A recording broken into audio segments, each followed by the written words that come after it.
नमस्कार दोस्तों, आपका स्वागत है इस YouTube चैनल में। यहाँ पर सुबह से शाम तक की हर खबर पल पल की बताई जाती है, तो YouTube चैनल को सब्सक्राइब करें लाल बटन को दबाकर और घंटी के बेल आइकन को जरूर दबाएं ताकि हर वीडियो डालें उसकी सूचना आप तक पहुँच सके। नमस्कार, इस वक्त की ताज़ा ब्रेकिंग न्यूज जारी, सभी बड़ी खबरों पर बात करेंगे। पाकिस्तान अभिनंदन को वर्तमान में न लौटाता तो वह कत्ल की रात होती, पांडव में गर्जे पीएम नरेंद्र मोदी। पाकिस्तान में पकड़े गए बिग कमांडर अभिनंदन वर्तमान को लेकर पीएम नरेंद्र मोदी ने बड़ा बयान दिया। गुजरात के पाटन में चुनावी रैली में पीएम नरेंद्र मोदी ने अमेरिका का हवाला देते हुए कहा कि अगर पाकिस्तान पायलट को वापस नहीं करते तो वह उनके लिए कत्ल की रात होती। वहीं आगे रैली में प्रधानमंत्री नरेंद्र मोदी ने उस घटना का जिक्र कर रहे थे जिसमें पाकिस्तान एयरफोर्स के विमान का पीछा करते करते अभिनंदन पाकिस्तान की सीमा में चले गए थे और पाकिस्तान की सेना ने उन्हें पकड़ लिया था। उन्होंने पाकिस्तान के लड़ाकू विमान को मार गिराया था और उनका विमान बाइसन क्षतिग्रस्त हो गया था। विमान रिजेक्ट होने के बाद हवा के रुख के चलते पाकिस्तान की सीमा में गिर गए थे। इस घटना के बाद भारत सरकार ने पाकिस्तान के उच्चायुक्त को पायलट की सुरक्षा सुनिश्चित करने की चेतावनी दी थी। वहीं आगे पीएम ने कहा कि अमेरिका के उच्च पद पर बैठे एक शख्स ने ऐसा बयान दिया था कि मोदी अब कुछ बड़ा कर बैठेंगे। भारत ने एक साथ 12 मिसाइलें लगाई थी। अमेरिका ने कहा कि अच्छा हुआ कि पाकिस्तान ने पायलट को वापस लौटा दिया, वरना वो कत्ल की रात होती। मोदी ने कहा कि ये पायलट ऐसे ही वापस नहीं आया है, ये तो सरदार पटेल की जमीन का बेटा वहाँ बैठा है, इसलिए वापस आया है। वही अगली ताज़ा ब्रेकिंग न्यूज है, प्रियंका गांधी बोली राहुल कहे तो वाराणसी से चुनाव लड़ने को तैयार हूं। वही कांग्रेस महासचिव प्रियंका गांधी ने कहा कि अगर उनके भाई और पार्टी अध्यक्ष राहुल गांधी उन्हें कहे तो वे वाराणसी से चुनाव लड़ने को तैयार है। वायनाड लोकसभा क्षेत्र में अपने भाई के समर्थन में प्रचार के लिए 2 दिवसीय दौरे पर आई प्रियंका ने ये रवाना होने से पहले ये बात कही। वहीं राहुल गांधी अपनी पारंपरिक सीट अमेठी के अलावा वायनाड से भी चुनाव लड़ रहे हैं। प्रियंका ने कहा कि अगर राहुल गांधी उन्हें कहे तो वह चुनाव लड़ने के लिए तैयार हूं और मैं वाराणसी से चुनाव लड़ूंगी। बता दें कि प्रधानमंत्री मोदी भी वाराणसी से चुनाव लड़ रहे हैं।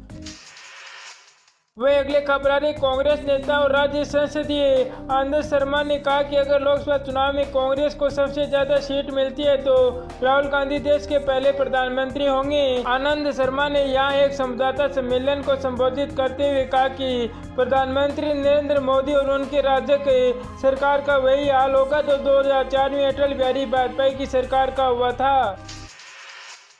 वहीं अगले खबर आ रही है, छत्तीसगढ़ के सीएम का बड़ा बयान, साध्वी प्रज्ञा ठाकुर को बताया आतंक का अपराधी। वहीं लोकसभा चुनाव के लिए बीजेपी ने जब से भोपाल सीट से साध्वी प्रज्ञा ठाकुर को उतारा है तब से उन्हें लेकर लगातार बहस जारी है। अब छत्तीसगढ़ के मुख्य भूपेश मेघन ने साध्वी प्रज्ञा ठाकुर को लेकर बड़ा बयान दिया है। उन्होंने प्रज्ञा को आदत अपराधी बताया है और कहा कि कई सारे मुकदमे उनके नाम पर दर्ज हैं। आपको बता दें कि साध्वी प्रज्ञा अपने बयान को लेकर लगातार चर्चा में है।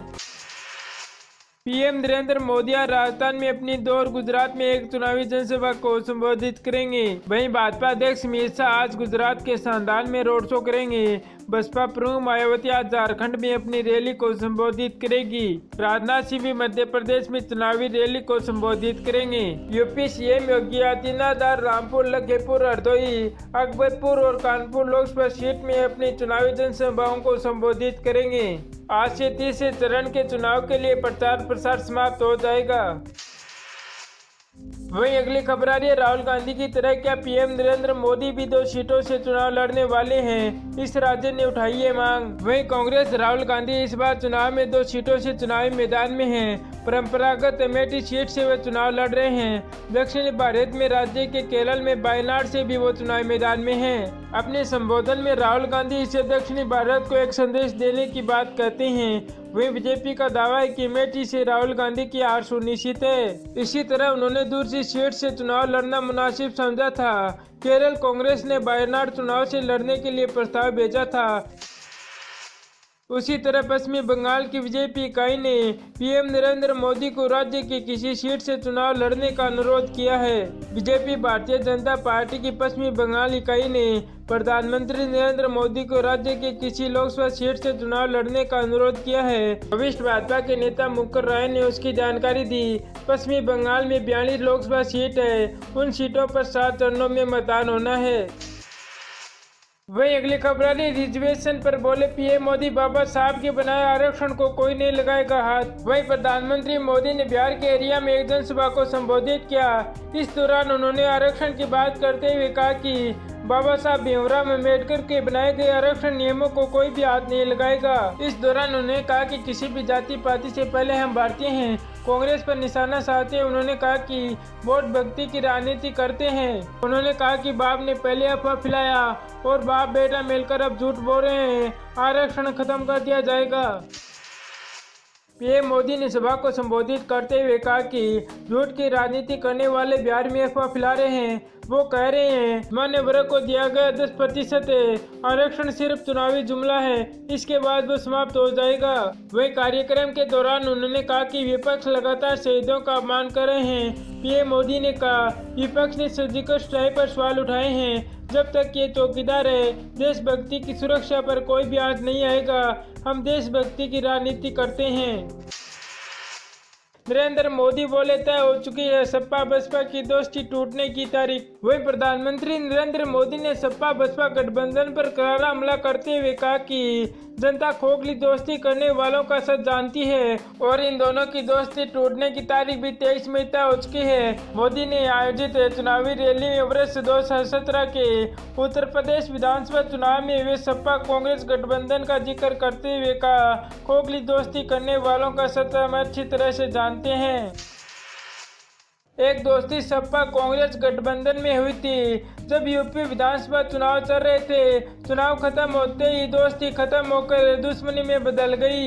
एक दोस्ती सपा बसपा गठबंधन में हुई है, इसके टूटने की तारीख भी तय हो चुकी है। ये फर्जी दोस्ती 23 मई लोकसभा चुनाव के परिणाम के दिन टूट जाएगी।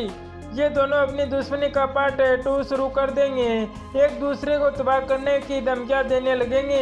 मोदी ने बसपा प्रमुख मायावती पर तंज करते हुए कहा कि प्रदेश में सपा के शासनकाल में बहन बेटियों का स्कूल जाना भी मुश्किल हो गया था। ये पूरे देश ने देखा है। बाकी बहन जी, आपका फैसला बहुत ही कठिन है। आपको ऐसे लोगों के लिए वोट मांगना पड़ा है।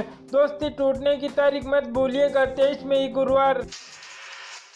वहीं अगली खबर आ रही है प्रियंका बोली फुटबॉल की बहुत ही बड़ी फैन थी। दादी इटली का समर्थन करती थी। लोकसभा चुनाव 2019 को लेकर राजनीतिक दलों के दिग्गज स्टार प्रचारक के चुनाव प्रचार में जुड़े हुए हैं। इन सबके बीच कांग्रेस की महासचिव और पूरे यूपी की प्रभारी प्रियंका गांधी वाड्रा ने केरल के हरिकोट में एक चुनावी रैली को संबोधित किया। इस दौरान उन्होंने लोगों के साथ इंदिरा गांधी की जुड़ी एक याद को साझा किया। प्रियंका ने कहा कि बहुत से लोग नहीं जानते होंगे कि मेरी दादी इंदिरा गांधी फुटबॉल की बड़ी प्रशंसक थी। उन्होंने मेरे साथ फुटबॉल वर्ल्ड कप भी देखा था। उन्होंने कहा कि 1982 में जब वर्ल्ड कप का फाइनल मैच चल रहे थे तब मैंने उनसे पूछा था कि क्या आप इस टीम का समर्थन कर रहे हैं। इस सवाल पर उन्होंने कहा था कि भारत इसमें नहीं खेल रहा है तो इटली का तो समर्थन करूंगी ही। उन्होंने आगे कहा कि मेरा बेटा भी कांग्रेस अध्यक्ष राहुल गांधी भी फुटबॉल के बड़े फैन हैं। वहीं अगली ताज़ा ब्रेकिंग न्यूज आ रही है। राहुल गांधी बोले पीएम मोदी ने चौकीदारों को बदनाम किया। वहीं कांग्रेस अध्यक्ष राहुल गांधी बिहार में सुपौल में एक बार फिर से भाजपा प्रधानमंत्री नरेंद्र मोदी पर हमला बोला। उन्होंने राफेल विमान सौदे को लेकर एक बार फिर से अनिल अंबानी का नाम लिया और पीएम मोदी को चौकीदार बताया। राहुल गांधी सुपौल में कांग्रेस उम्मीदवार निर्वाचन में सांसद रंजीत रंजन के पक्ष में चुनाव प्रचार करने पहुंचे थे।